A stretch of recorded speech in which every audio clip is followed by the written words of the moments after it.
On the Hebrew calendar, we have the beginning of the year, meaning the first month of the year. We also have the first of the months. Two separate issues, two separate things. The first month is not the beginning of the year on the calendar. The first month was celebrated when we came out of Egypt. And that was the month of Nisan, which is the springtime. The year begins in the month of Tishrei, which is in the fall. So the difference between them is that the month of Nisan celebrates God reaching out to us. We were slaves in Egypt. We were consumed by the hard work.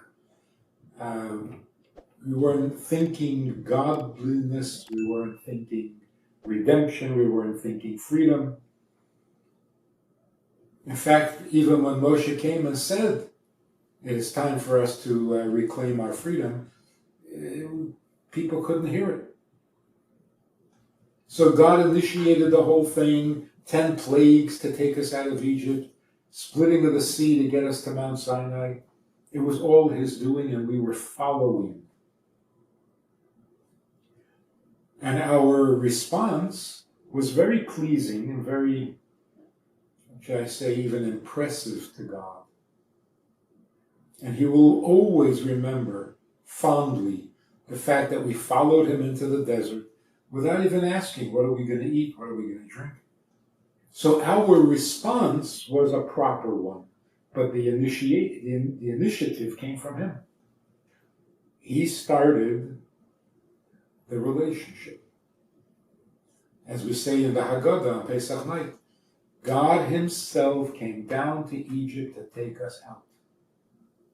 Not in response to our prayers, but because of his plan and his intentions and his purpose for the Jewish people. In the month of Tishrei, so that came out in the spring. And it's not a coincidence. Spring is when life happens on its own, spontaneously, and so on, from above. The month of Tishrei is the opposite. In the month of Tishrei, we have to initiate the relationship. Unlike the first time when God created the world, the first Rosh Hashanah, God did it on his own, of course. We didn't exist yet. So it was all his initiative. But God told, I think, Adam and Eve, right from the beginning, that was for free. That one I initiated. But from now on, you have to coronate me and make me your king. It's got to be your initiative. And I will respond. So Rosh Hashanah means the day in which we coronate God to be our king for another year. Not that he wouldn't be king without it. Because he has to. He runs the world. If he stops being king, the world stops existing. So he's going to remain king anyway. The question is, will he be our king? Meaning, will we demand it? Will we ask for it? Or are we indifferent and it's up to him? This time, he wants it to be up to us. We should coronate. And that gives him more pleasure than coming to save us, which of course was a pleasure for him. But not the same as when we initiate the relationship. So the question is, will God be our king because he has to continue to keep the world running? Or will he be our king with pleasure? because we're great subjects. A pleasure to be our king. At least, to some degree. So when we ask him to be our king, when we blow the shofar and coronate him king, he responds and gives us a good, sweet year. So we are initiating, he is responding. Ask me and I will give you. What do I have to ask? You know what I need. Just give me. It's not the same dynamic. So it's not like God won't give us unless we ask. He'll give us if he has to. But that's not the same feeling or the same relationship or the same intimacy as when we ask. We show an interest. We express a yearning. And it's that yearning, by the way, that can be very mysterious. Because sometimes we ourselves don't know what we're yearning for. Not even aware that we're yearning. We can get so busy making life work or making our existence work that we're not even aware what's going on just under the surface. Is it safe to say that 90% of the human population, meaning human beings yearn to be good? Is that a safe thing to say? Maybe not consciously. They wouldn't say it. They may even say the opposite. I don't believe in anything. I'm not interested in anything. I'm not trying to be good. I'm just trying to make a living. I'm just trying to stay one step ahead of the bill collectors. I'm busy. I got things to do. I can't be bothered with this spiritual stuff. Even that person, just beneath the surface, that's all he wants. That's all he wants. He thinks he's working to make his existence better, but just under the surface, he's trying to get a life. He's trying to find some meaning, some purpose, and some service. Making a living and being able to support your family. You can call that greedy. You can call that materialism. Or you can say, just beneath the surface. That's called serving. That's called noble. That's called idealistic. So you can live a very idealistic life, in fact, and you don't even know you're being idealistic. So just under the surface, I think it is safe to say 90% of human beings are trying to improve, to raise themselves up to a higher level. Sometimes we're convinced that making more money is a higher level. But that's just the external expression of it. Essentially, there's nothing more we want than to be good. So we have to be careful thinking about ourselves, others, particularly children. Are we confusing? Are we saying we want you to be successful when we really mean we want you to be good? When parents say to their children, all we want is for you to be healthy and happy.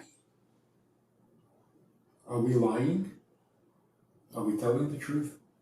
Is that really what we want? I think that just beneath the surface, just scratch the surface. And all of a sudden, no, it's not about your being happy. It's about your being good. So that even when we indulge our children liberally and permissively and spoil them rotten and turn them into difficult people, difficult to please, because they feel so entitled to everything. Even as we do that, we try to make it sound like an idealistic position or argument. Every person has a right to be whatever they want to be as long as it makes them happy. We're turning it into a divine principle because we really want goodness. And we're trying to make this sound like a goodness issue. So if I tolerate everything my kid does, if I allow him to do anything he wants to do, I convince myself that that's the moral thing to do. Because, more than anything else, I want goodness. That's a huge compliment to the human being. Because goodness can be a very subtle and difficult concept to grasp. What's goodness? Who says what's good? Who knows what's good? It is a very idealistic, philosophical instinct in the human being, which is what makes us human. If all we want to do is survive, then we're no different than any other species. Animals want to survive, plants want to survive. Even minerals want to survive. It's the law of the preservation of matter. So everything wants to survive. That doesn't make us human. If we want to have a bigger and better existence, is that uniquely human? No, animals have that too. They want to control a bigger territory.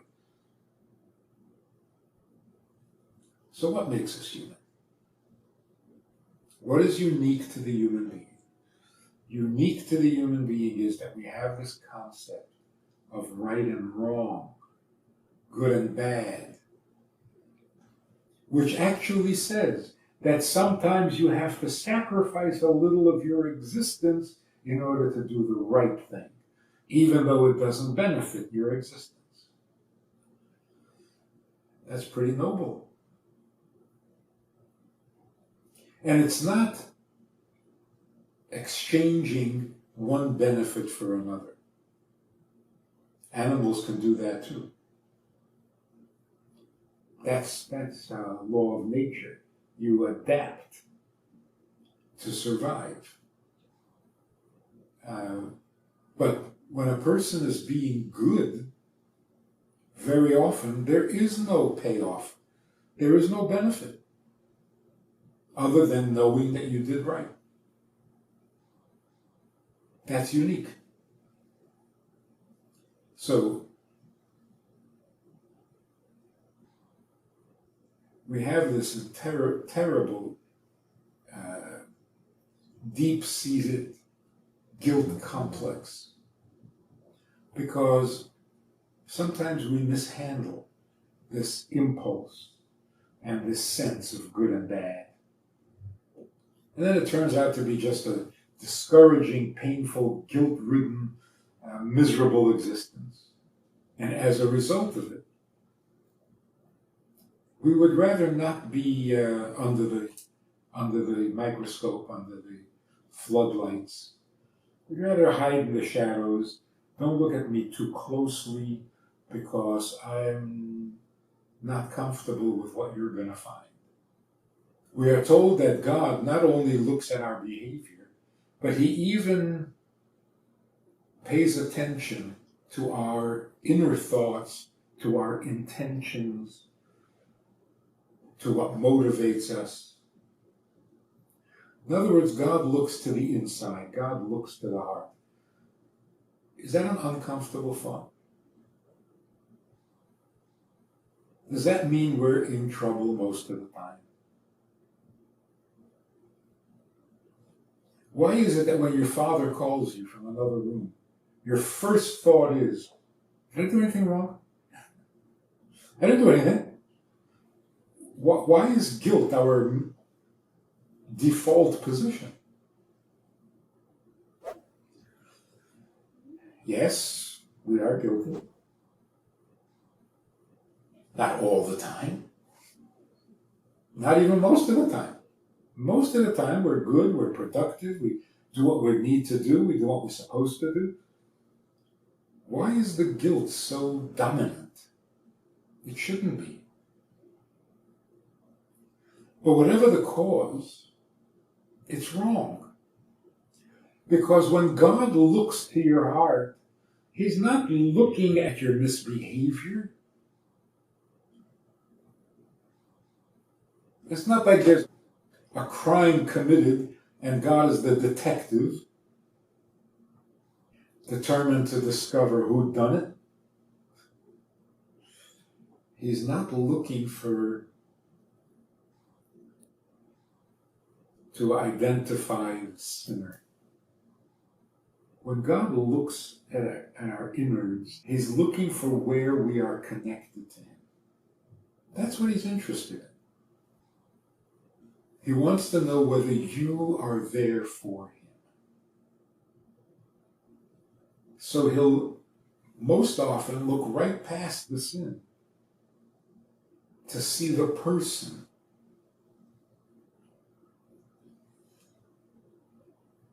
That's something we should welcome. Because to be seen that way feels really, really good. So many people are miserable, depressed, even suicidal, because they're convinced that nobody sees them. Nobody sees them. Or nobody understands me. Or nobody knows the real me. Nobody really cares about me. What are they saying? What are they referring to? People look at you, they judge you, they draw opinions about you, they come to conclusions about you, and it's never about you. It's something you did, something you said, something you should have done that you didn't do. It's never really you. And that's why it's upsetting. You look at me, but you don't see me, you see everything else. When God looks at us, He's not looking to find guilt or to find virtue. Why would He look at us at all? Because we're in a relationship. When you're in a relationship, what are you looking for? How perfect your spouse is? No. All you want to know is your spouse there for you? So when God looks, what He sees is that we want to be closer. Always. We want to be better. Everyone. Even while we're sinning, the inner self wants to be better. And when God sees that, it makes you feel alive. So we would love to be seen. We would love to be known. We would love to be recognized for who we really are. Now, I'm not saying that when we sin, it's not it's not us. Of course, I did it, so it's a part of me. But it's the least essential part of me. So human beings will get caught up in that. They will look at the least essential part of me and draw all sorts of conclusions about me. God says, reject the sin, but encourage or inspire the sinner to be better. Why? Because he wants to be better. That's the more essential person. That is the core of the person. So that's what happens on Rosh Hashanah. It's a day of judgment. It's a day of examination. But what is God examining? Or what is God judging? So to assume judgment means punishment, then there's no judgment at all. The best way to prepare for Rosh Hashanah, different people use different, actually have different customs for what they do special during the month before Rosh Hashanah in order to get ready for this anniversary. They're more careful with their kosher food, more meticulous. They're more careful with giving charity, which is really the best of all possibilities. Because when you want God to see you at your core, then you got to practice that yourself. You look at a person who needs help, and you don't condemn, and you don't criticize, and you don't say, why don't you get a job? You don't say, why didn't you finish school? Or why don't you show up to work on time and stop getting fired? There's so many things you could criticize and blame the victim for their own poverty or for their own misery or whatever. Charity means you don't do that. Charity is not just the money that you give. It's a whole attitude. It's a charitable way of thinking. It's a charitable state of mind where you're looking to see what is, not what you can blame. So giving charity means, if you need, I'll give you. I'll give you what you need. Why do you need it? How come you need it? Why don't you get it yourself? I'm not going to be distracted by that. That's called charitable. That's called compassionate. So we want God to be compassionate, and He will be compassionate. He is always compassionate. But during this month, preparing for Rosh Hashanah, the best thing we can do is to be compassionate ourselves. A few more coins to tzedakah, maybe a few more occasions for tzedakah. You know, some people start their day with a few coins. End your day with a few coins as well. Or if you already begin and end your day with a little charity, then maybe a middle of the day. Whatever it is, we need to upgrade our compassion, our charity, our willingness to share, our willingness to even give away what we need for our existence in order to help someone else with their existence. And no reward, no thought of a reward, no hidden agenda, no strings attached. I'm going to give away the money that I can buy myself lunch so that you can have your lunch, which you haven't had in a long time. That's charity. And that's how we prepare for Rosh Hashanah, so that God will give us a good year, and we will have made that goodness a sweet goodness. Because sweetness comes only when you do for someone else. If you enjoyed this conversation or this topic, and you're looking for more information, or you want to hear it again from another angle, there's a way to do that. And that is in this book. It's all there. Order it from Amazon. You can read it, reread it, and share it. We have a Sunday night program for VIPs that you might be interested in. It's informal. It's questions and answers. It's conversation. It's really relaxed. It's really pleasant, enjoyable, informative, and kind of community-like. It's a Sunday night program. There's a Wednesday morning program for the VIPs, and there's a Wednesday night program. All of it just conversation, casual, laid back, unscripted. So join us. Take a look. Click the link below and see which of the three suits you best, and join us for some enjoyable conversation.